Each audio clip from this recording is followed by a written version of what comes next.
નમસ્કાર દર્શક મિત્રો, આજે ફરી એકવાર આપણા હિતેચ્છુ મિત્ર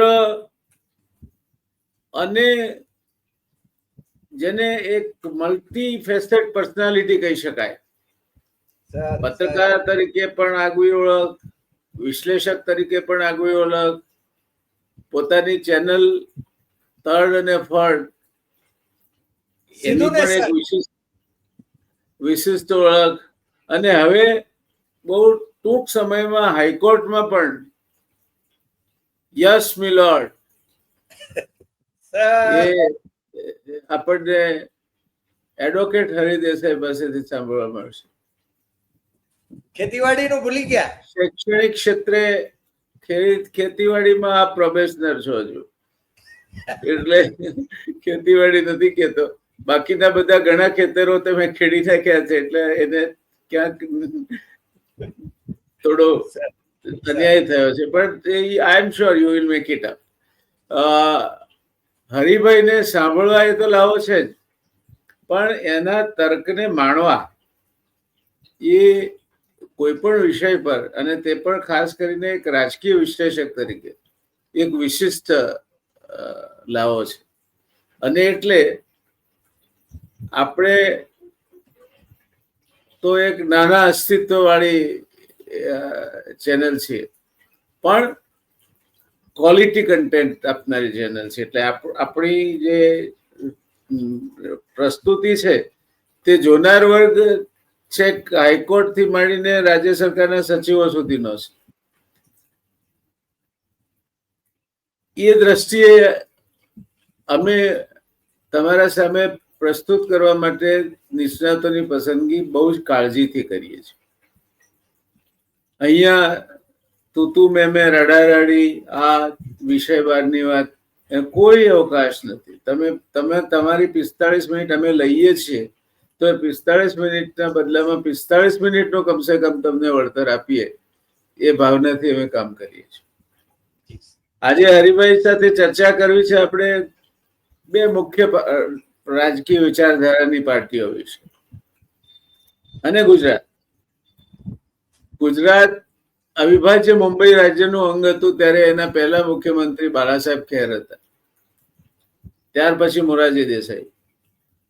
સૌરાષ્ટ્રનું અલગ રાજ્ય હતું, એના મુખ્યમંત્રી પહેલા ઉછરંગરાય ઢેબર, જે પછી ભારતીય રાષ્ટ્રીય કોંગ્રેસના પ્રમુખ બન્યા, અને ત્યાર પછી રસિકલાલ પરેખ. કચ્છનું પણ અલગ રાજ્ય હતું, પણ એ એડમિનિસ્ટ્રેડ સ્ટેટ હતું, એટલે ત્યાં કોઈ રાજકીય હોદ્દેદાર નહીં, પણ પોલિટિકલ હોદ્દેદારની નિમણૂક થતી હતી.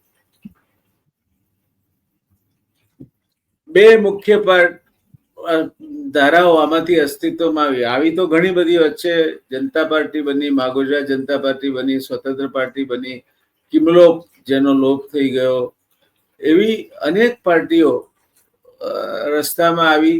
આમ આદમી પાર્ટી અત્યારે પણ છીછરા પાણીના ખાબોચિયામાં પેલી નાની માછલી આમ તરફડતી હોય એમ તરફડ્યા કરે છે.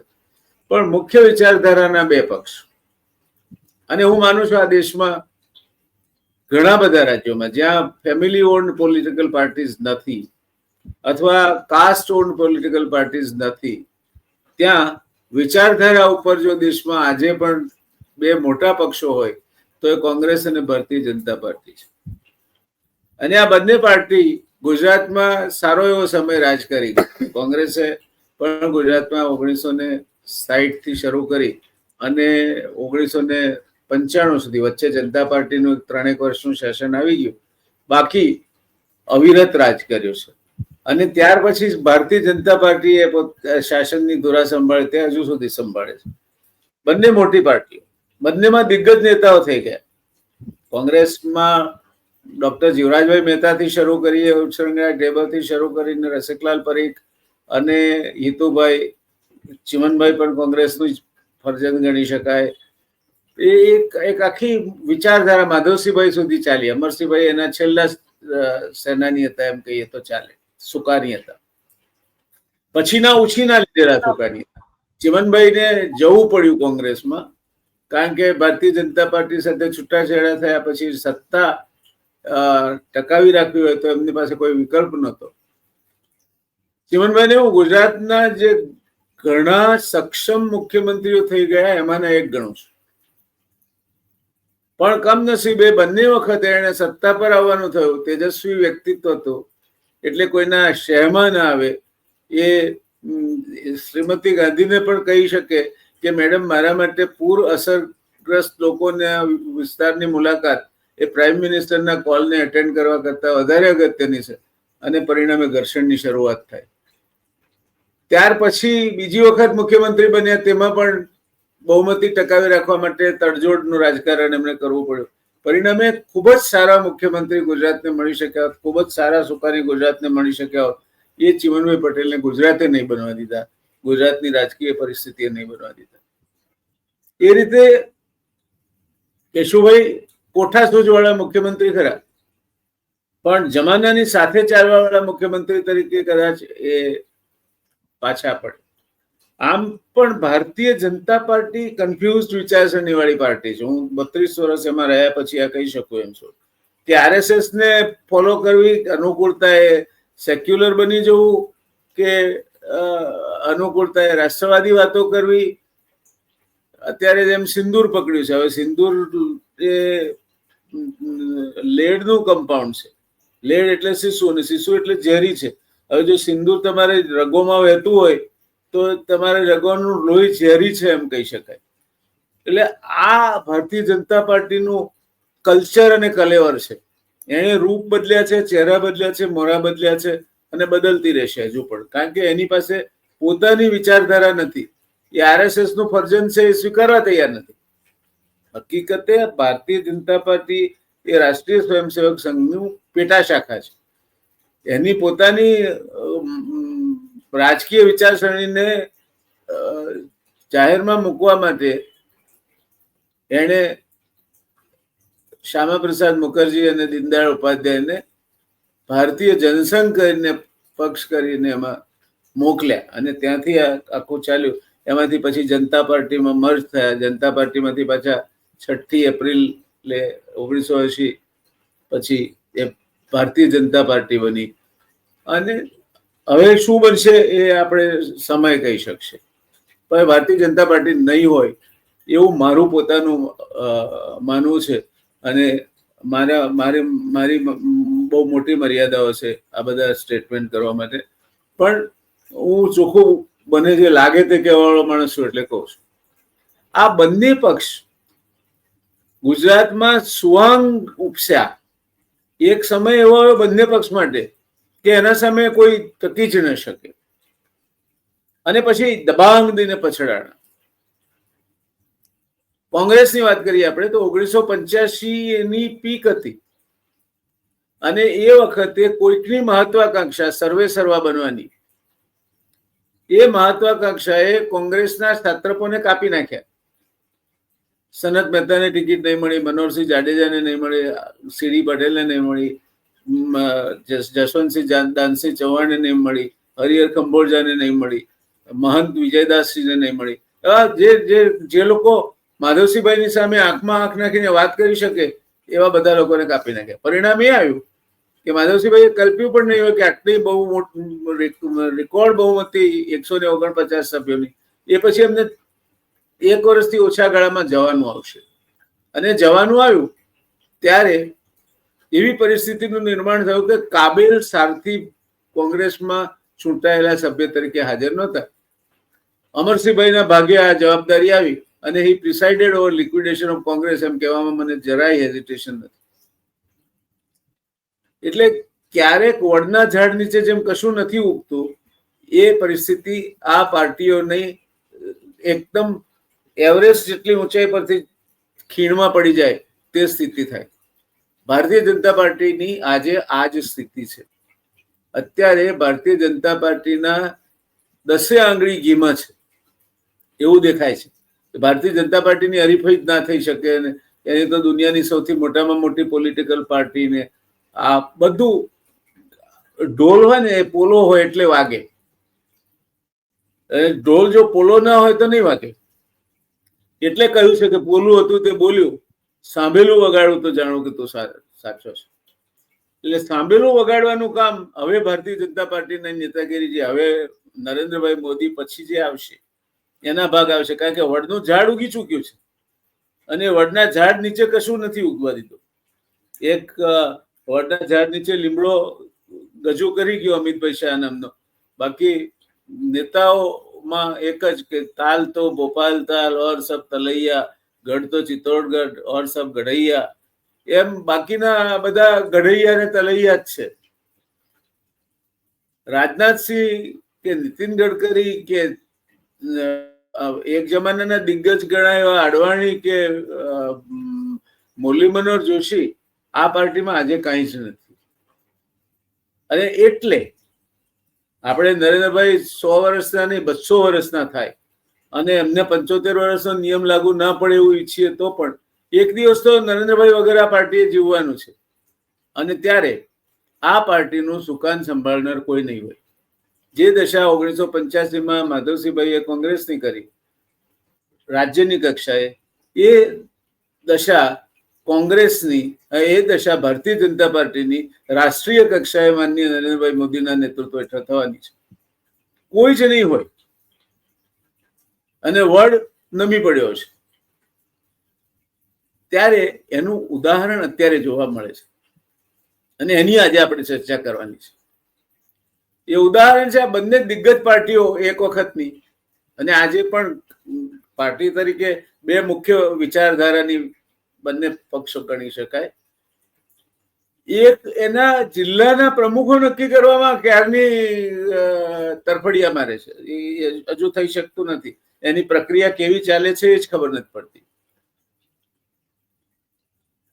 1985ની કોંગ્રેસ વખતે આ પ્રશ્ન જ ઉભો ના થયો. એનું એક સુગ્રથિત માળખું હતું. પ્રમુખો પણ એક એકના ચડિયા, પ્રમુખ અને મુખ્યમંત્રી લગભગ બરાબરી આવે ત્યાં સુધી કે એના એક પ્રમુખ ઠાકોરભાઈ દેસાઈ એ ગાંધીનગરથી ચાલતી કોંગ્રેસની જ સરકાર, પોતાની સરકાર નથી એમ કહેતા હતા કે કોંગ્રેસની સરકાર નથી, એ જીવરાજભાઈની સરકાર છે. અત્યારે ભારતીય જનતા પાર્ટીના પ્રમુખ એમ કહી શકે એમ છે કે પ્રમુખ મુખ્યમંત્રી કરતા વધારે શક્તિશાળી છે અને દેખાય પણ છે. અને આમ છતાંય એમના પછી એમના અનુગામી કોણ બને,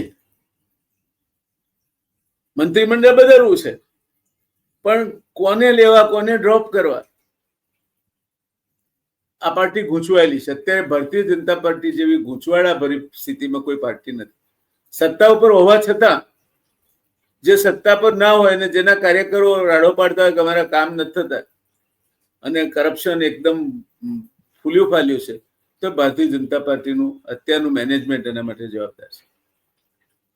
પાર્ટી વિશે ડિફરન્સ નથી, પાર્ટી વિશે ડિફિકલ્ટી થઈ ગઈ છે અત્યારે. તો આ બંને પક્ષની કેમ આ સ્થિતિ થઈ? બંને દિગ્ગજ પક્ષો, બંનેના નેતાઓ સાથે કામ કરવાનો મને મોકો મળ્યો છે, નજદીકથી કામ કરવાનો મોકો મળ્યો છે. અધિકારી તરીકે મેં માધવસિંહભાઈ સાથે કામ કર્યું, અમરસિંહભાઈ સાથે કામ કર્યું, ચીમનભાઈ સાથે બ્રીફલી કામ કર્યું, બાબુભાઈ જશભાઈ સાથે કામ કર્યું. જાયન્ટ માણસો જેની હાજરી માત્રથી ભલભલો કોમ્પિટન્ટ અધિકારી. અમારા ત્યાં શિવજ્ઞાનમ કરીને એક સિનિયર આઈએએસ અધિકારી હતા. એ કાળી કિતાબ, એમની ડાયરી હતી, કાળી ડાયરી, એમાં બધી સ્ટેટિસ્ટિક્સ લેટેસ્ટ હોય. એમાંથી કોટ કરે અને બાબુભાઈ જશભાઈ કે નહીં શિવજ્ઞાનમ છેલ્લા આંકડા નથી, છેલ્લા આંકડા જુઓ તમે પ્લાનિંગ કમિશનનો અહેવાલમાં આ આંકડા છે. આ મુખ્યમંત્રીનું કેલિબર હતું. ચીમનભાઈ, માધવસિંહભાઈ, એની સામે કોઈ પણ આઈએએસ અધિકારી એમ નહોતો કહી શકતો કે હું સાહેબ છું અને હું કહું તેમ સીએમએ કરવાનું છે. ના, એને ચોખ્ખું કહેવામાં આવતું હતું કે ભાઈ લીલી લાલ સહીથી લખાયું એટલે એ ઓર્ડર થઈ ગયો. અને નહીં હુકમ કરનારની બદલી એડિશનલ ચીફ સેક્રેટરી ઇન્ડસ્ટ્રીઝમાંથી સીધી સ્પીપાના ડિરેક્ટર તરીકે એરપોર્ટ પરથી જીવનભાઈએ કરી નાખી. અને વીબી બુચને ચાર્જ આપ્યો હતો. આ સ્થિતિ કેમ થઈ અને આ બંને પાર્ટીનું હવે શું થશે? બંનેના સંસ્થાકીય માળખાઓ બહારથી દેખાય છે એવા છે નહીં. અને હું એ અધિકૃત રીતે એક એનાલિસ્ટ તરીકે કહું છું, હું કોંગ્રેસનો સભ્ય હોવા છતાં કહું છું, કારણ કે મારી પાર્ટી એવું નથી શીખવાડતી કે તમારે આમ જ વાત કરવી. મારો મત છે, મત ખોટો પણ હોઈ શકે, પણ એની પાછળનો તર્ક છે. અને તર્ક માત્ર ક્રિટિસિઝમ નથી, તર્ક કન્સ્ટ્રક્ટિવ ક્રિટિસિઝમનો છે. પાર્ટીને કેમ સુધારવી, બંને પાર્ટી માટે. હું ભારતીય જનતા પાર્ટીનું ક્રિટિસિઝમ પણ કોઈ રાગ દ્વેષથી પીડાઈને નથી કરતો. બંનેનું એસેસમેન્ટ આજે કરવું છે, અને એ એસેસમેન્ટ કરવા માટે હરિભાઈ દેસાઈ જેવા વિશિષ્ટ વ્યક્તિત્વથી વધારે સારો કોઈ વિકલ્પ મને દેખાયો નહીં. મેં વિનંતી કરી એમને, અને સદભાગ્ય છે આપણો દર્શક મિત્રો કે હરિભાઈએ હા કહી. આમાં જરાય અતિશોક્તિ નથી. હું તો તડને ફળ કહેવા વાળો માણસ છું, તડને ફળ કરવા વાળો માણસ છું, તડને ફળ કહેવા વાળો માણસ છું. કોઈની ખોટી પ્રશસ્તિ ગાન કરતા મને આવડતું નથી. આવડ્યું હોત તો કદાચ હું જયનારાયણ વ્યાસ ન હોત. તો હરિભાઈ, શું આજના સંદર્ભમાં આ બંને પક્ષો જે રીતે ત્રિશંકુની સ્થિતિમાં લબડી રહ્યા છે, શું કેવું છે આપનું? જયનારાયણભાઈ, આપને અને દર્શકોને નમસ્કાર. આપે જે પ્રાસ્તવિક કર્યું અને આપે જે પુસ્તકો લખ્યા છે એમાંથી પસાર થનાર વ્યક્તિને આ પ્રશ્નોના ઉત્તર જરૂર મળી જાય એમ છે. આપે કહ્યું કે 1985માં માધવસિંહ સોલંકીએ જે પોતાના સ્પર્ધકો હતા એ બધાને ટિકિટથી વંચિત રખાવ્યા અને જે પરિસ્થિતિ નિર્માણ થઈ હતી એ જ નરેન્દ્ર મોદીએ 2002ની ચૂંટણી વખતે પોતાના બધા સ્પર્ધકોને પતાવી દીધા હતા રાજકીય દ્રષ્ટિએ. એમાં ક્યારેક ક્યારેક આપ પણ ઝપાટામાં આવી ગયા છો એ હું જાણું છું. ના, હું સદનસીબ છું, એટલે મને એ સદભાગ્ય એક કરતા વધારે વખત મળ્યું છે. પણ મને એનો આનંદ છે, કારણ કે that has always brought out something unique from me. હા, એટલે મુશ્કેલી એ છે કે મને લાગે છે કે ઇન્દિરા ગાંધીની લાખ ટીકા કરીએ તો પણ મને ઇન્દિરા ગાંધી માટે એક બાબતમાં માન છે કે એમની આજુબાજુ એમણે સારા નિષ્ણાતો, એડવાઇઝર્સ એ રાખ્યા હતા અને એમની વાતને છે ને કાન દેતા હતા. નિર્ણય પોતે કરતા હતા, પરંતુ મને લાગે છે કે ગુજરાતની આમ તો મુશ્કેલી કહી શકાય કે ગુજરાતમાં કોંગ્રેસની જે અવસ્થા થઈ છે, અને એ તો ખાસ કરીને હું તો હંમેશા કહું છું કે જે ચંડાળ ચોકડી કોંગ્રેસની છે વરિષ્ઠ નેતાઓની, જે લોકોને ખરેખર તો ઘર ભેગા કરી દેવા જોઈએ. મારે કોઈના નામ લેવાની જરૂર નથી, કારણ કે આપ એ પાર્ટીમાં છો ને આપ સુપેરે જાણો પણ છો. પણ નવો ફાલ જ્યાં સુધી તમારી પાર્ટીમાં ન આવે ત્યાં સુધી, અને હાજીયા કરનારાઓ જો તમારી આજુબાજુ હોય ત્યારે છે ને તમારું પતન નિશ્ચિત છે. માધવસિંહ સોલંકીએ આંગળી ઊંચી કરનારાઓની ફોજ આખી ઊભી કરીને 149 બેઠકો મેળવી હતી. એ વિક્રમ હતો. નરેન્દ્ર મોદીએ ગુજરાતમાં અને રાષ્ટ્રીય સ્તરે માધવસિંહ સોલંકીની ફોર્મ્યુલા જ અમલમાં મૂકી છે એમ કહીએ તો ચાલે. મારી દ્રષ્ટિએ તો નરેન્દ્ર મોદી ઇન્દિરા ગાંધીને ફોલો કરે છે, પણ એક જ બાબતમાં નથી કરતા, કારણ કે ઇન્દિરા ગાંધીની ઇમરજન્સીનું એ રટણ કર્યા કરે છે અને પોતે છે ને અઘોષિત ઇમરજન્સી નો માહોલ ઉભો કરી રહ્યા છે. બાકી એમને કોઈ એડવાઇસ આપે એમને ગમતું નથી, કારણ કે એમને તો પેલા વાદળા આવે એટલે રડારમાં વિમાન પકડાય નહીં, અને ગટરમાંથી ગેસ જેવો મળે એમાં એ ચા બનાવે. આ બધા પ્રયોગો મને લાગે છે સાયન્ટિસ્ટોની સામે એ જ્યારે મૂકે ત્યારે મને લાગે છે સાયન્ટિસ્ટોએ ટાંકણીમાં પાણી લઈને ડૂબી મરવું જોઈએ, કારણ કે એ લોકો એમને કહી શકતા નથી. અને મોદી એમ માને છે કે હું સર્વજ્ઞ છું.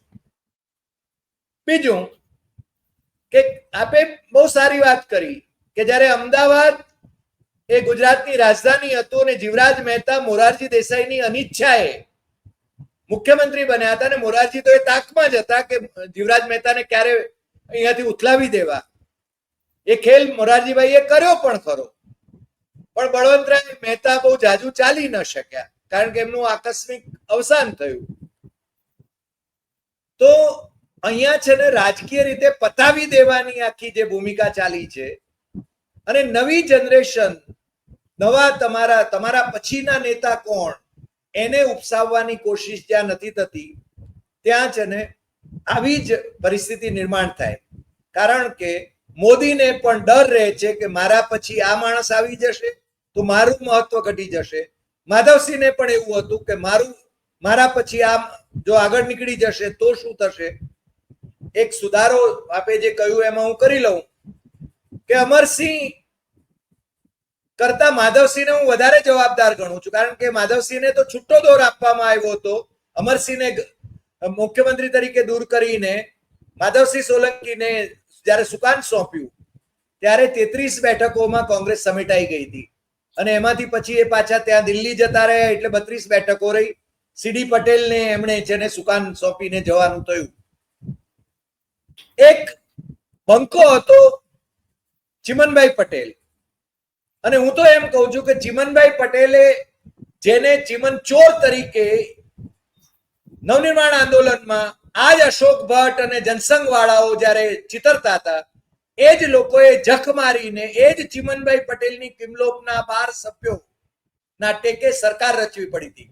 મને લાગે છે શાના ગાંધીવાદી બાબુભાઈ જશભાઈ પટેલ, મને તો એ ખ્યાલ છે અને મનીષી જાની એનો સાક્ષી છે, અમારો નેતા જે નવનિર્માણનો નેતા હતો એ, કે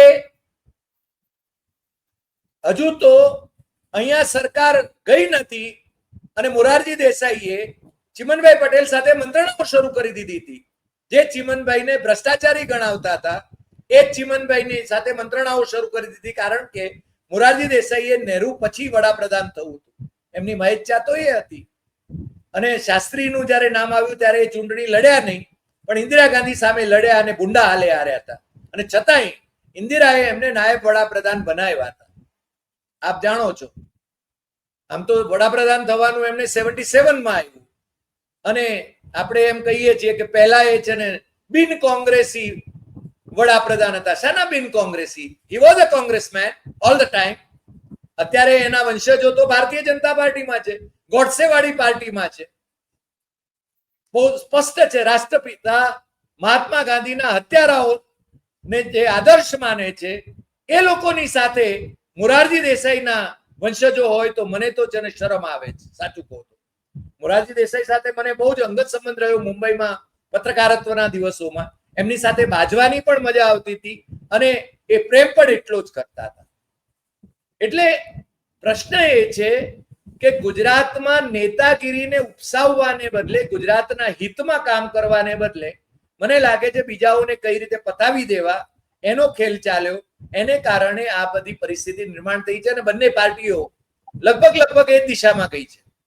મેં કહ્યું કે કોંગ્રેસની અંદર પણ ચંડાળ ચોકડી જે છે એને રાહુલ ગાંધી કેટલા સત્વરે દૂર કરી શકે છે. મને લાગે છે હમણાં જ અર્જુન મોઢવાડિયા આમ તો ભારતીય જનતા પાર્ટીમાં ગયા, પણ એમણે એક ટ્વીટ કર્યું છે કે 2014માં હું જયારે કોંગ્રેસનો પ્રદેશ પ્રમુખ હતો ત્યારથી રાહુલ ગાંધી આ પેલા બારાતના ઘોડા અને લગ્નના ઘોડાની વાતો કરે છે. તો ભાઈ એક્શન લ્યો ને, તમે એક્શન કેમ નથી લઈ શકતા? મુશ્કેલી આ છે. વાતોના વડા કરવાથી પાર્ટી ઊભી ન થાય અને કાર્યકર્તાઓને તૈયાર કરવા પડે.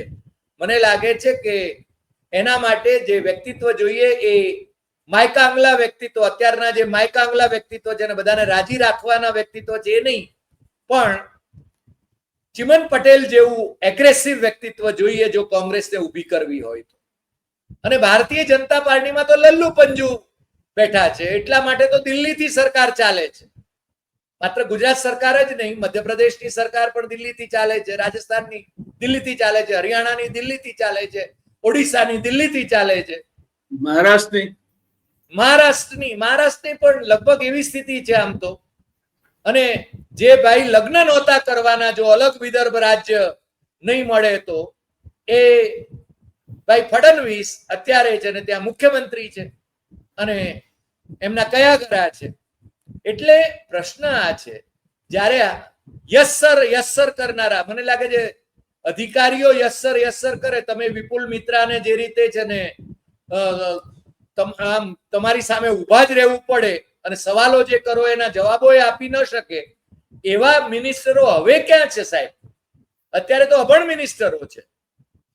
8મી પાસ એ મિનિસ્ટર હોય, હાયર એજ્યુકેશન નો મિનિસ્ટર 12મું પાસ હોય, ચીફ મિનિસ્ટર 12મું પાસ હોય. શું કક્ષાની તમે અપેક્ષા કરો છો? અને આ તો બધા છે ને દિલ્હીને એટલે નરેન્દ્ર મોદીના કહેવાતા કરિશ્માને ટેકે અને બાકીના જે ખેલ ચાલે છે, ઈવીએમ ના ખેલ ચાલે છે. અને હવે તો દુનિયાભરમાં એ છે ને બહુ સ્પષ્ટ થયું. પેલા તુલસીબેન આવીને ગયા, ગંગાજળનો કલશ લઈને ગયા, એ પણ કહી ગયા કે ઈવીએમ છે ને એ હેક કરી શકાય છે. તમને ખબર છે કે તમે જયારે ભારતીય જનતા પાર્ટીમાં હતા ત્યારે લાલકૃષ્ણ અડવાણી અને નાયડુ એ લોકોએ પેલી જે ડેમોક્રેસી એટ રિસ્ક નામનું એક પુસ્તક નરસિમ્હાનું જયારે એનું આમુખ લખ્યું ત્યારે એમણે બહુ સ્પષ્ટ કહ્યું હતું કે આ બધું ઈવીએમ તો હેક કરી શકાય છે. અમેરિકન નિષ્ણાતોનો અભિપ્રાય એમાં લીધેલો હતો. આમને ફાવટ આવી ગઈ છે સાહેબ. એટલે કડી હોય કે વિસાવદર હોય, એના પરિણામો પ્રજા છે ને બહુમતી પ્રજા પણ ધારો કે કોઈ એક ઉમેદવારને પક્ષે હોય પણ પરિણામ જુદા નીકળે. જે આપણે મહારાષ્ટ્રમાં જોયું, જે આપણે હરિયાણામાં જોયું, પરિસ્થિતિ આ થઈ રહી છે. અને બીજું, કોંગ્રેસે પણ પોતે છે ને એ એગ્રેસિવલી જો એ ન લડી શકે. હું તો એમ કહું છું કે રાહુલ ગાંધી એકમાત્ર એકલવીર છે જે એગ્રેસિવલી લડે છે. અને રાહુલ ગાંધીના પાર્ટીના જે નેતાઓ છે એ ખાનગીમાં તો એની મજાક ઉડાવે છે. મને લાગે છે કે આવી પાર્ટી એનું પતન જ હોય. પણ ભારતીય જનતા પાર્ટી નરેન્દ્ર મોદીની નિવૃત્તિ પછી શું થશે એનું, એ આપની જે ચિંતા છે એની સાથે હું 100% સંમત છું. કારણ કે મુખ્યમંત્રીઓની અવસ્થા તો પટાવાળા કરતા પણ ભૂંડી છે, એ આપણે જોઈ શકીએ છીએ. મુખ્યમંત્રીનું તો એક વ્યક્તિત્વ હોવું જોઈએ અને એ માત્ર ઓર્ડર્સ કેરી આઉટ કરવા માટે નથી હોતા. એ છે ને આખા રાજ્યના એક ચહેરો હોય છે અને રાજ્યનો વિકાસ કઈ રીતે થઈ શકે એના માટે એમણે કામ કરવાનું હોય છે. એટલે મને લાગે છે કે બંને પાર્ટીઓ એ પોતે જ કરેલા ભોગવે છે એવું હું માનું છું. જય નારાયણભાઈ. હરિભાઈ, 2-3 મુદ્દા આપની સાથે શેર કરવાનું મન થાય છે. એક તો એક જૂની કહેવત યાદ આવે કે મોટા મોટા સામ્રાજ્યનો અસ્ત કેમ થયો આ દેશમાં, તો એમાં એવું કહેવાયું છે કે મોગલાઈ ગઈ તગારે, મોટા મોટા મહેલો અને એના બાંધકામમાં, પેશવાઈ ગઈ નગારે. અને કોંગ્રેસ વખતે કહેવાતું હતું કે કોંગ્રેસ જશે પગારે. એ આજની સરકારો માટે બધા માટે સાચું છે. લોકશાહી જશે પગારે. આ એક મુદ્દો. બીજો મુદ્દો છે કે ચાણક્ય એવું કહ્યું છે કે રાજાએ પોતાની આજુબાજુ સાચું પણ કડવું કહેનાર સલાહકારો રાખવા જોઈએ. એ અત્યારના રાજાઓને પચતું નથી. ત્રીજું, એક પ્રસંગ ટાંકીને કહેવું છે.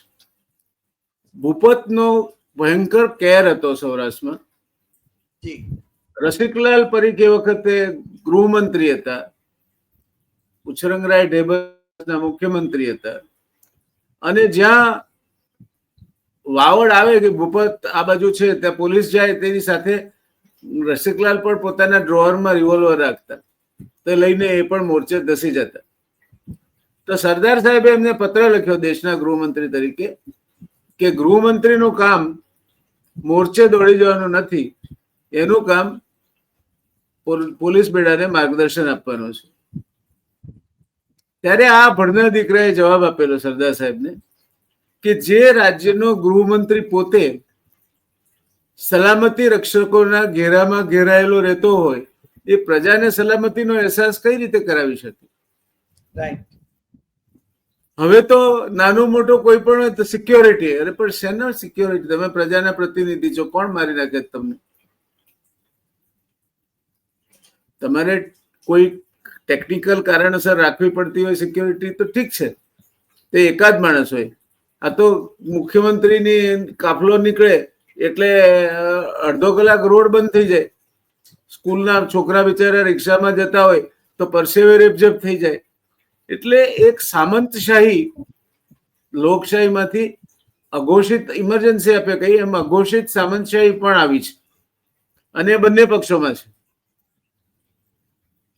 હવે એ પરિસ્થિતિમાં ભારતીય જનતા પાર્ટીનું અત્યારની સફળતા છે મારા મત પ્રમાણે 5 કારણો છે એના. કેમ એ નરેન્દ્રભાઈ નહીં હોય એ દિવસે મુશ્કેલ પડશે અને એને આરએસએસ પણ નહીં બચાવી શકે. ત્યાં 5 કારણો છે. એની તાકાત શું? તો પહેલું મેન, એની કેડર બહુ મોટી છે. હજુ આજની તારીખમાં પણ એનો કાર્યકર દોડે છે. એનો કાર્યકર એટલો કમિટેડ છે કે મેં આંગળી ઝાલીને મોટા કર્યા હોય એવા કાર્યકરો પણ મારી સાથે ફોટો પણ ના પડે એની કાળજી રાખે છે, કારણ કે એમની કેરિયર રોળાઈ ના જાય. ત્યાર પછી મની, સત્તાધારી પક્ષ તરીકે ભારતીય જનતા પાર્ટીએ એ આત્મસાત કર્યું છે કે ઢગલાબંધ પૈસા, એને ઇલેક્ટોરલ બોન્ડ્સ એનો આદર્શ ઉદાહરણ છે, એમાં પકડાઈ ગયા. બાકી તો પૈસા ઉઘરાવવાનું એમનું મશીન જોરદાર ચાલે છે. એટલે નાણાકીય સાધનોની એમની પાસે કોઈ તંગી નથી. ત્યાર પછી મશીનરી એટલે ગવર્મેન્ટ મશીનરી. તલાટીથી માંડીને ચીફ સેક્રેટરી સુધી બધા ચૂંટણી વખતે પોલિટિકલ પાર્ટીના સભ્યો હોય એ રીતે કામ કરતા હોય લગભગ. એ જોવું હોય તો ભારતીય જનતા પાર્ટીના શાસને આપણને ડેવલપ કરી આપ્યું છે. શેષાનનો જમાનો એક હતો અને અત્યારનો રાજીવ કુમારનો જમાનો જે હમણાં પૂરો થયો એ એક વિરોધાભાસ. ત્યાર પછી મશીન ઈવીએમ મેનેજમેન્ટ આપે જેનો ઉલ્લેખ કર્યો, અને છેલ્લે મેનિપ્યુલેશન. કોઈ પણ વસ્તુને તોડી મરોડીને કઈ રીતે રજૂ કરવી એની બખૂબી આવડત એ ભારતીય જનતા પાર્ટીમાં છે, અને એ બધી જ વસ્તુઓનો ઉપયોગ કરે છે. એના પાછળ મૂળ કારણ એની પાસે સત્તા છે.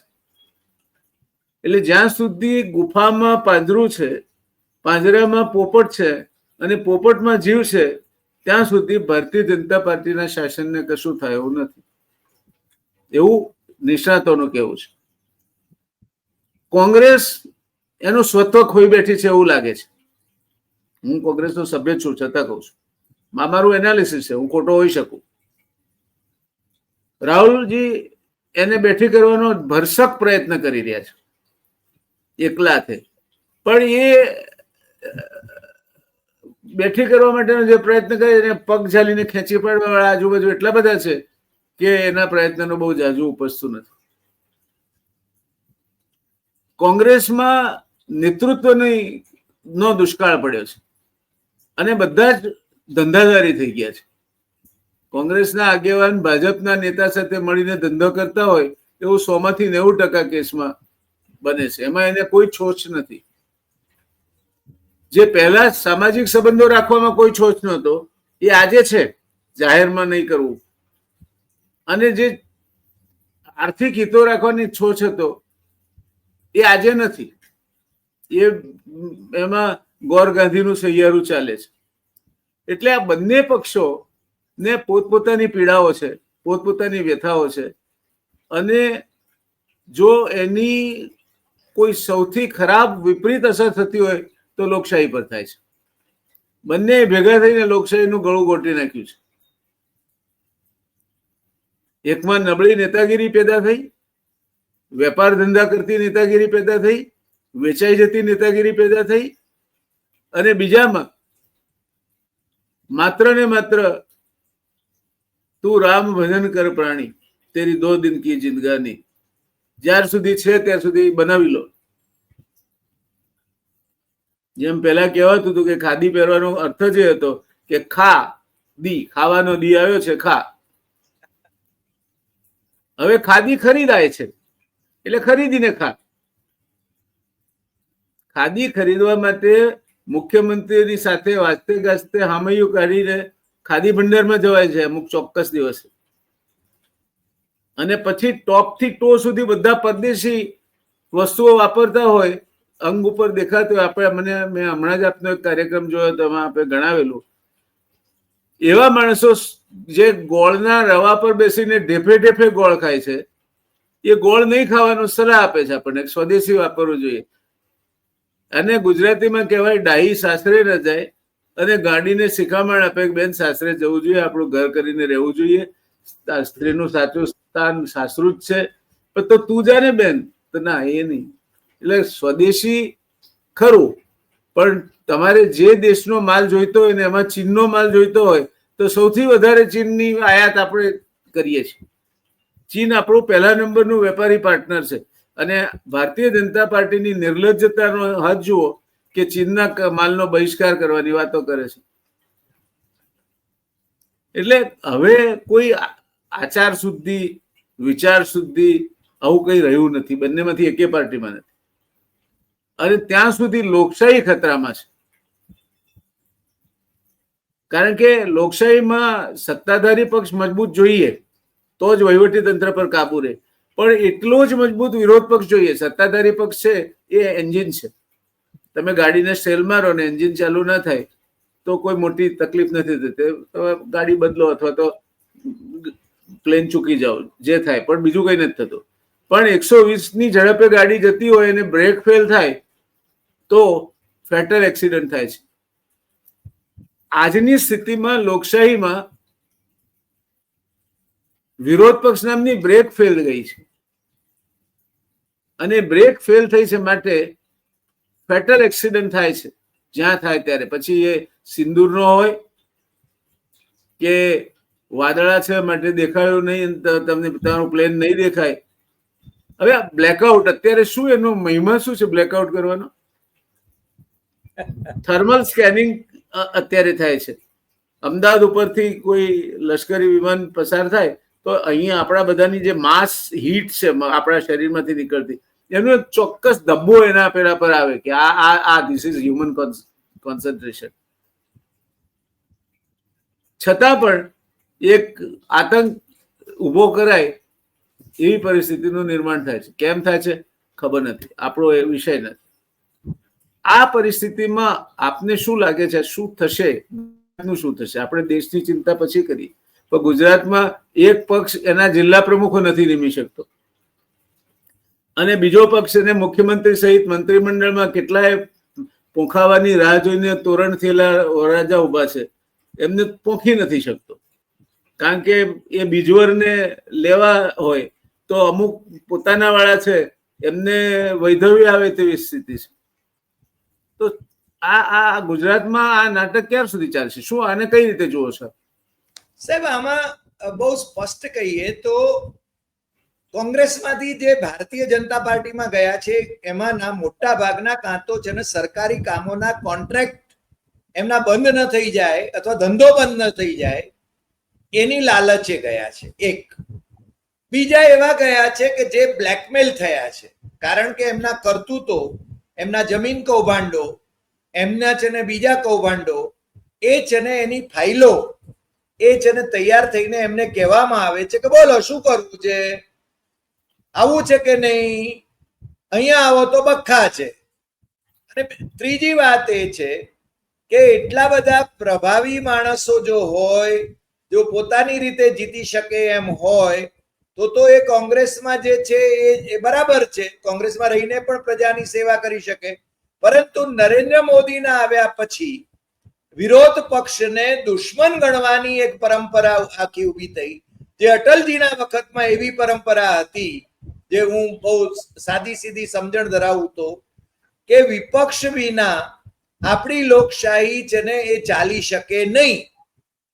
અને તમને ખ્યાલ હશે કે જ્યારે સંસદની અંદર વિપક્ષ બોયકોટ કરતો હતો ત્યારે યશવંત સિન્હાને અને બીજા એમના મિનિસ્ટરોને એમને સામેથી કહ્યું હતું અટલજીએ કે તમે જઈને એમને સમજાવો કે એ છે ને સંસદનો બહિષ્કાર ન કરે, કારણ કે સંસદ ચલાવવી એ સરકારની જવાબદારી છે, પણ એ છે ને આપણી સાથે રહે, કારણ કે આપણે બે પૈડા છે ટૂંકમાં, સત્તા પક્ષ અને વિપક્ષ.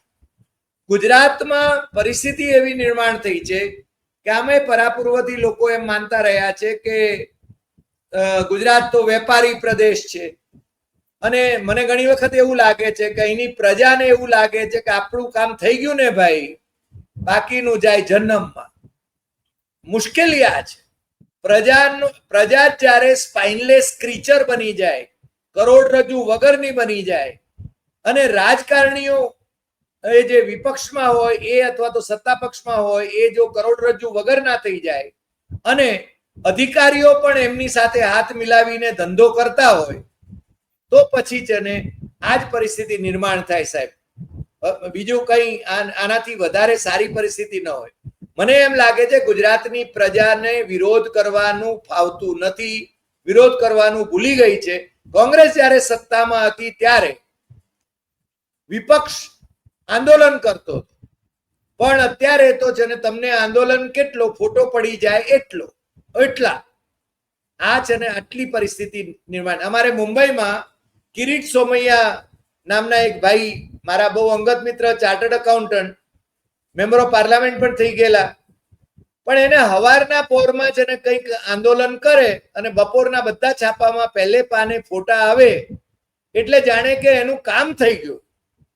અહીંયા પણ છે ને આ જે કાર્યકર્તાઓ છે, રાજકીય કાર્યકર્તાઓ છે, એમનો ફોટો છપાય છે કે નહીં એ જ વાત મહત્વની છે. હવે બીજું, નરેન્દ્ર મોદીએ રાજકારણ અને અર્થકારણ એનો સુમેળ સાધી લીધો છે. તમારે જેને સરકારી કોન્ટ્રાક્ટ મેળવવા છે, કમળનું સિમ્બોલ છે તો જ તમને સરકારી કોન્ટ્રાક્ટ મળે, બાકી ન મળે તમારે. અને બીજું, અધિકારીઓ કેવી હેસિયત વગરના અધિકારીઓ છે કે કોઈ ધારો કે એમના બાપની ઉંમરનો માણસ એ છે ને કઈ મેમોરેન્ડમ આપવા માટે જાય અને એમનામાં એટલી તમીઝ નથી કે ઊભા થઈને મેમોરેન્ડમ સ્વીકારે, બેઠા બેઠા મેમોરેન્ડમ સ્વીકારે ને ફોટા પડાવે. મને લાગે છે કે સરકારમાં બેઠેલા લોકો જ્યારે સત્વહીન હોય ત્યારે છે ને અધિકારીઓનું જ રાજ ચાલે. તમે તો બંને બાજુ રહ્યા છો, તમે આમે છે ને અધિકારી તરીકે પણ કડક રહ્યા છો અને મંત્રી તરીકે પણ એટલા જ કડક રહ્યા છો, અને તમારી સાથે તો કોઈ અધિકારી સાહેબગીરી કરી શક્યો નથી. પરંતુ મને એવા ઘણા બધા ધારાસભ્યોને હું જાણું છું કે જે આઈએએસ ઓફિસરોને સાહેબ કહેતા હોય અને મામલતદારોને સાહેબ કહેતા હોય, મિનિસ્ટર હોય તો પણ. આના ઉદાહરણો તો તમારા સિદ્ધપુરની નજીક ઘણા બધા છે, એનાથી આપ વાકેફ જ હશો એવું હું તો માનું છું, મારે કઈ નામ દેવાની જરૂર નથી. એટલે પરિસ્થિતિ આવી થઈ છે અત્યારે છે ને બધા મળી સમજીને જેને ધંધો કરી રહ્યા છે, આપે જેમ કહ્યું એમ. એટલે એ લોકોને they can be blackmail also. બધાના પગ તળે રેલો આવે છે, એટલા માટે છે ને એ છે કઈ બીજું કરી શકે એમ નથી. એમની ફાઇલો ગાંધીનગરમાં ક્લિયર કરવાની છે કે નહીં, મીડિયાની ફાઇલો છે ને ગાંધીનગરમાં ક્લિયર કરવાની છે કે નહીં, એના માલિકોની ફાઇલો ક્લિયર કરવાની છે કે નહીં, એને આધારે મીડિયાએ શું લખવું એ નક્કી થાય છે સાહેબ. મેં એક તંત્રીને કહેલું, મેં કીધું ભાઈ તું આ રોજ છે ને મુખ્યમંત્રીને ઠોક્યા કરે છે તો તારું છે ને તારું કાં તો તંત્રી પર જશે ને કાં તારું છે ને અખબાર બંધ થઈ જશે. કારણ કે તારા જે માલિકો છે અખબારના એ છે ને બિલ્ડરો છે. અને ખરેખર એવું થયું સાહેબ, એના માલિકોને જેને ગાંધીનગર તેડાવવામાં આવ્યા એ વખતના મુખ્યમંત્રીએ વડોદરાથી તેડાવ્યા અને જેને પછી જેને પેલા ભાઈ એ અખબારમાંથી છૂટા થઈ ગયા. પ્રશ્ન આ જ. એટલે આખું તંત્ર જ છે ને ભ્રષ્ટ થઈ ગયું હોય, જ્યારે છે ને બધા પોતપોતાના સ્વાર્થમાં રમમાણ હોય ત્યારે છે ને અત્યારે જુઓ મિનિસ્ટરના છોકરાઓ પણ છે ને કેવા કૌભાંડો કરે છે અને પાછા એમને જામીને મળી જાય. કારણ કે તમે જો સત્તા પક્ષમાં હો તો બધું તંત્ર તમારા માટે કામ કરે, તમે વિપક્ષમાં હો તો તમે રાહુલ ગાંધીની કે સુપ્રિયા શ્રીનેતની કોઈ પોસ્ટ છે ને શેર કરી છે તો તમને છે ને પોલીસ રાતે અડધી રાતે ઊંચકીને લઈ જાય. આવું પણ બને, આવું થઈ રહ્યું છે ગુજરાતમાં. અને એના માટે છે ને કોઈ સંગઠિત અવાજ, કોઈ સંગઠિત આંદોલન એ તો કોઈ કરતું નથી, થઈ શકતું નથી કદાચ. અને મને લાગે છે પ્રજા જો માયકાંગલી હોય તો એને છે ને અધિકારો માટે, લોકશાહી માટે વાત કરવાનો કોઈ અધિકાર છે એવું હું માનતો નથી સાહેબ.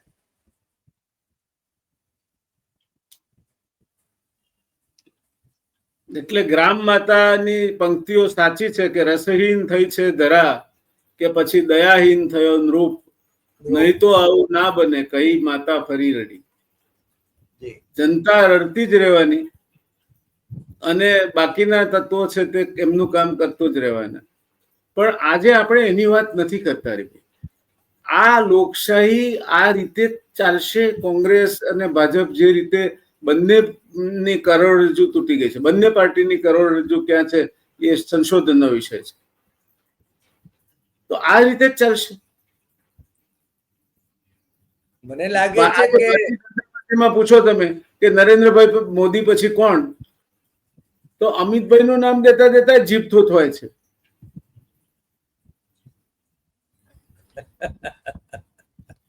આ સ્થિતિ છે. કોંગ્રેસમાં તો અત્યારે કોઈ નામ જ નથી કે જે આખા રાજ્યમાં નેતા તરીકે સ્વીકૃત હોય. અરે સહિયારું નેતૃત્વના 5 નામ કે આ 5 જણા એટલે કોંગ્રેસ ગુજરાતમાં, એવું પણ નથી. તો આ લોકશાહી છે. એક બાજુ સત્તા છે, સાધનો છે, પૈસા છે, બધું જ છે.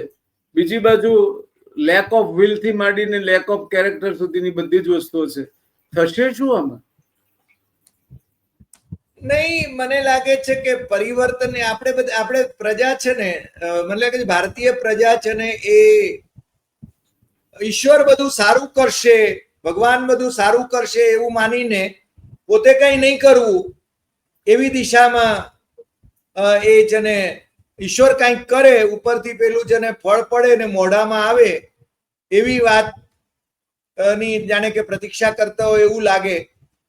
જ્યારે પ્રજા સંપૂર્ણપણે, અને આપણે ત્યાં જ્યારે પરિવર્તન આવ્યું છે ત્યારે ધારો કે જયપ્રકાશ નારાયણ એક ઉભરો આવ્યો આપણે ત્યાં કે અને સત્તા પલટો થયો, પણ પાછા એના એ ચોરના ભાઈ ઘંટી ચોરો જ પાછા શાસન કરે છે. નવનિર્માણ આંદોલન થયું, ઇમરજન્સી પછી સત્તા પલટો થયો. થયું શું? તમે છે ને બીજા જે સત્તા પક્ષ છે એની અંદર જોડાઈ જાઓ એટલે તમે દૂધે ધોયેલા. મુશ્કેલી આ છે. એટલે આ જ મૂંઝવણ છે કે દરેક આંદોલન થયું એમાંથી જે વર્સ્ટ નેતાગીરી હતી એ પોલિટિક્સમાં આવી અને બાકીના સૌ પોતપોતાના કામે લાગી ગયા.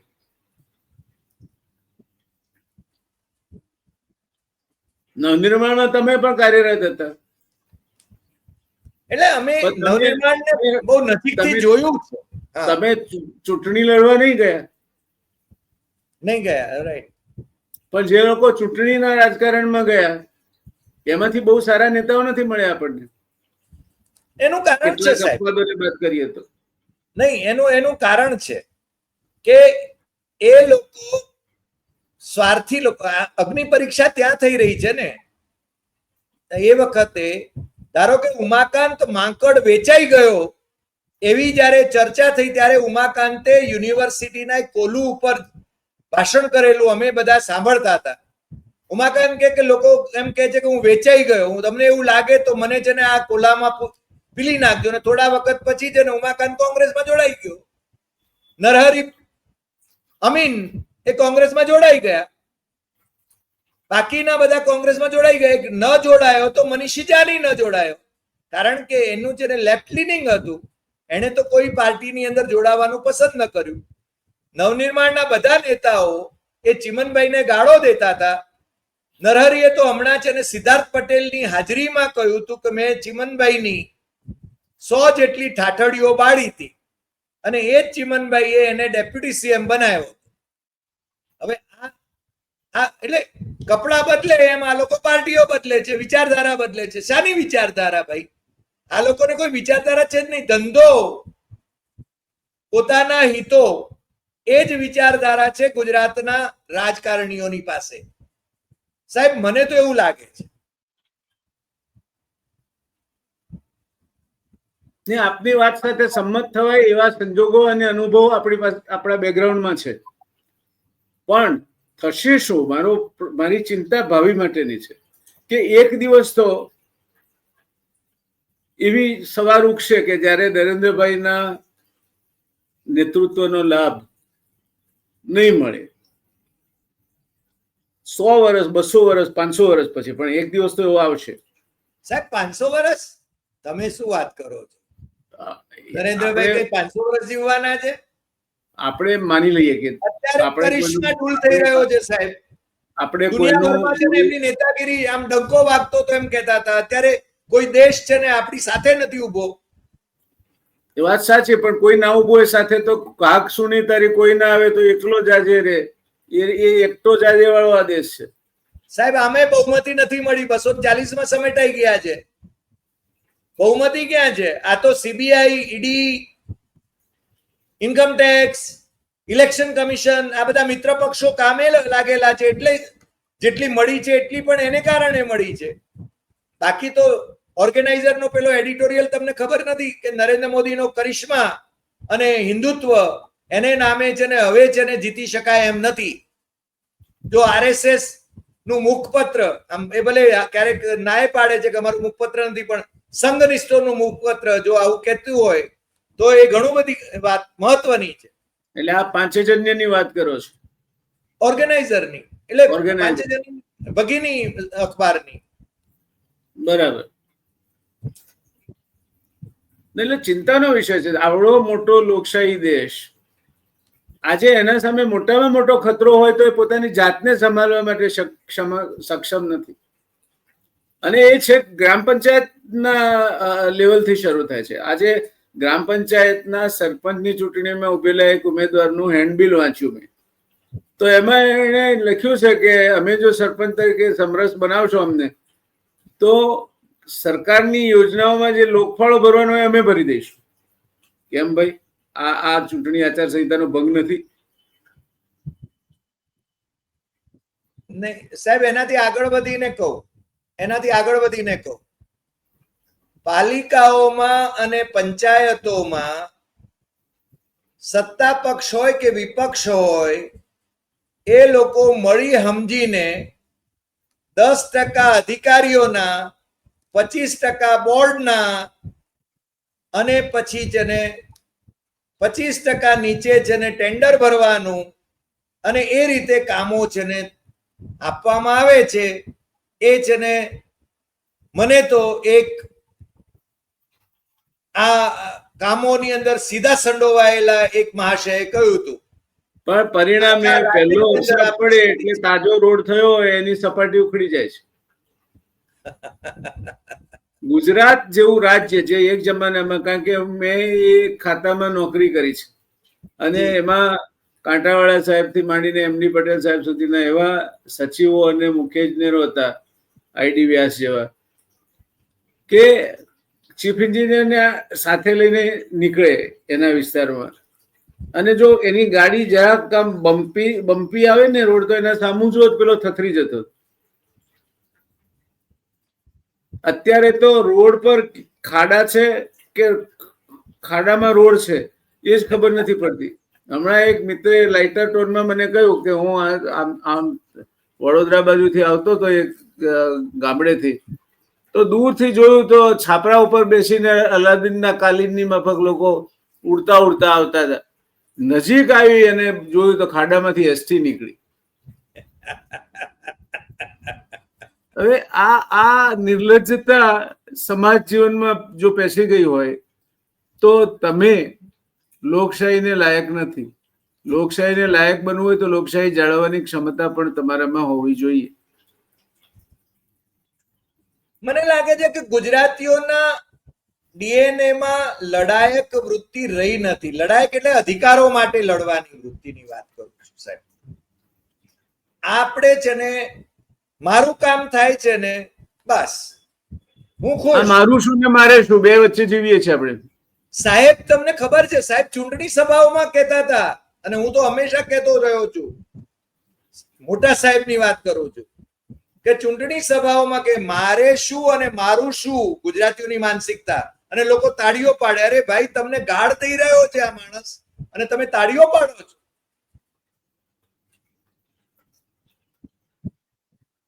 આ પરિસ્થિતિ છે સાહેબ ગુજરાતીઓની માનસિકતાની, અને એ માનસિકતા જ્યાં સુધી બદલાય નહીં.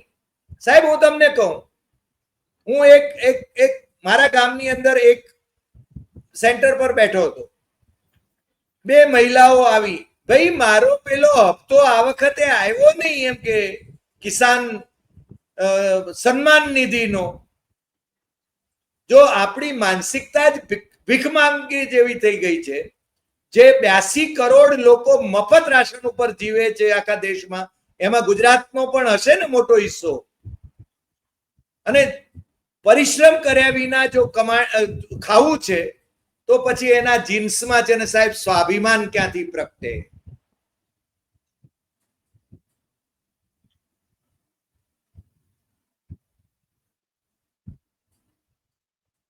નહીં તો શું થશે? છેલ્લો પ્રશ્ન, કયા પ્રકારનું ભવિષ્ય આપ જોઈ રહ્યા છે? ક્યારે કોંગ્રેસના જિલ્લા પ્રમુખો નિયુક્ત થશે? ક્યારે એના રાજ્યના પ્રમુખ નક્કી થશે? ક્યારે ભારતીય જનતા પાર્ટીના રાજ્યના પ્રમુખ નક્કી થશે? ક્યારે ભારતીય જનતા પાર્ટીના મંત્રીમંડળમાં થવું કરી રહ્યો છે જે ફેરફાર એ થશે? ક્યારે આ બધા પાર્ટીઓ કેમ આજે પાર્ટીઓને કેમ લખવા મારી ગયા છે? સાહેબ મુશ્કેલી તો બંને પાર્ટીઓમાં છે જ. મુદતો પાડે છે અને ગાજર લટકે છે. આમાં તો હું તો એમ કહું છું કે કોંગ્રેસને બેઠી કરવાની હોય તો રાહુલ ગાંધીએ જે વાત કરી છે એ વાતને પડખે એમના રાજ્યભરના કાર્યકર્તાઓએ ઉભા રહેવું જોઈએ. નેતાઓ જે વેચાયેલા છે અને 2022ની ચૂંટણીમાં વેપાર જ થયો છે, ટિકિટોનો ધંધો થયો છે. બાકી હું તો હંમેશા કહું છું કે ગુજરાતની અંદર રમતા રમતા કોંગ્રેસને 70 બેઠકો તો મળી જ જાય. તો એનું ડિસેક્શન કરવાને બદલે જો સંબંધિતોને પ્રમોશન મળતું હોય સાહેબ, તો પછી ભગવાન બચાવે. અને બીજું, ભારતીય જનતા પાર્ટીને તો દિલ્હી તરફ જ મીટ માંડીને બેહવાનું છે. દિલ્હી કહેશે કે ભાઈ છગનભાઈ તું છે ને પ્રમુખ, એટલે છગનભાઈ પ્રમુખ. સવાલ તો કરવાનો નથી, કારણ કે લોકશાહી પાર્ટી લેવલ ઉપર હવે રહી નથી. કોંગ્રેસમાં તો હજી એ પાર્ટીના અધ્યક્ષ તરીકેની ચૂંટણી થાય છે. શશી થરૂર હારી ગયા મલ્લિકાર્જુન ખડગેની સામે. ભલે હવે કાલ ઉઠીને મોદીના વિદેશ મંત્રી થાય, પણ કોંગ્રેસમાં ચૂંટણી થાય છે. ભારતીય જનતા પાર્ટીમાં ચૂંટણી થઈ હોય એવા મને કોઈ ઉદાહરણ હોય તો આપજો.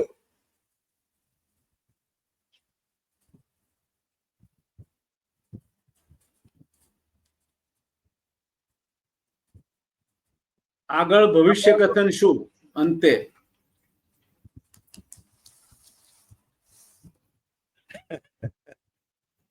જયપ્રકાશ નારાયણે એક આંદોલન કર્યું હતું સાહેબ, જેમાંથી લાલુ પ્રસાદ યાદવ પેદા થયા,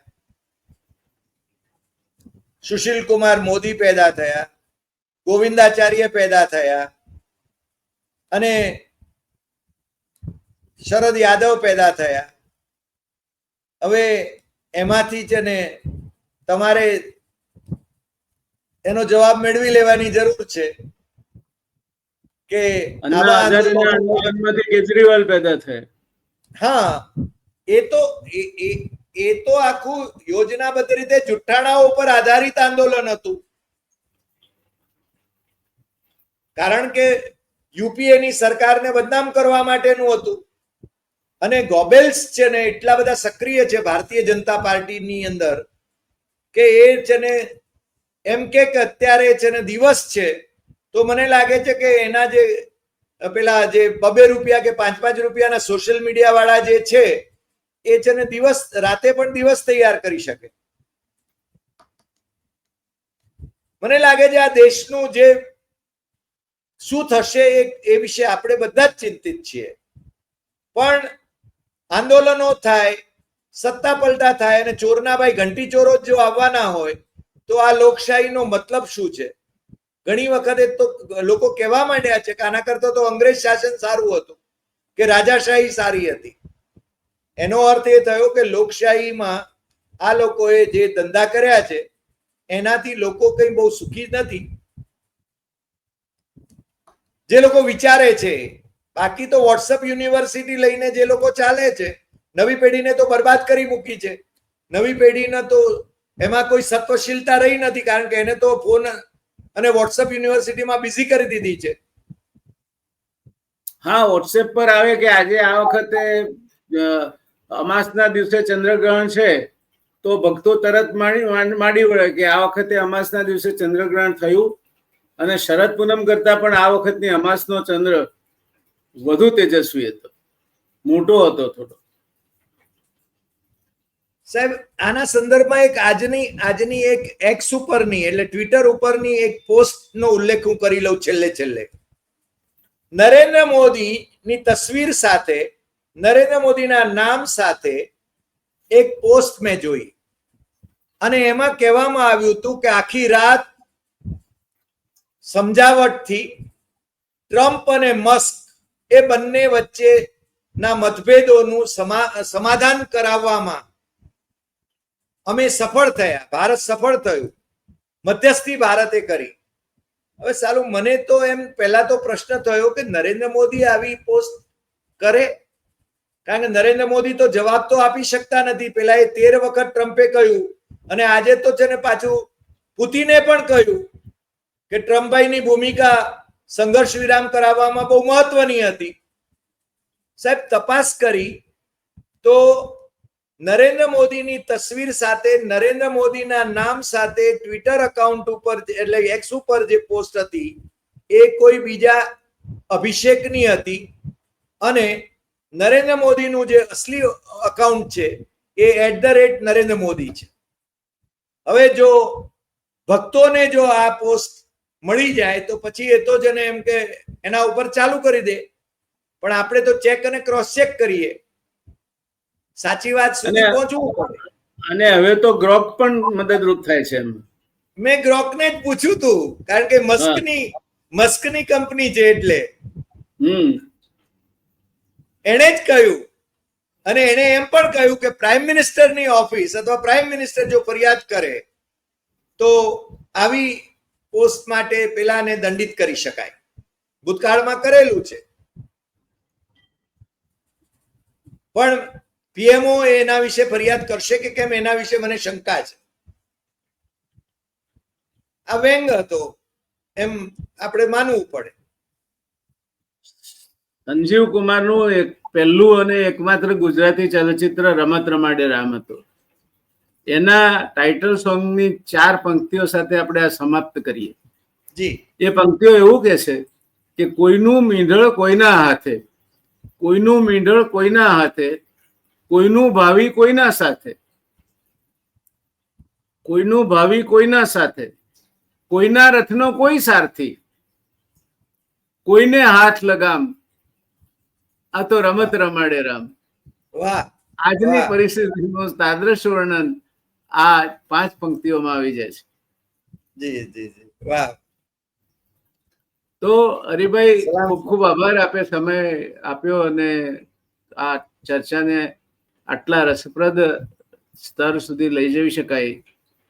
અમારા દર્શક મિત્રો વતી મારા અંગત હેસિયતથી આપનો આભાર. દર્શક મિત્રો, આપે પણ મોટી સંખ્યામાં જોડાઈને હરિભાઈને માણ્યા એ માટે આપનો પણ આભાર. ધન્યવાદ. શુભરાત્રી. શુભરાત્રી.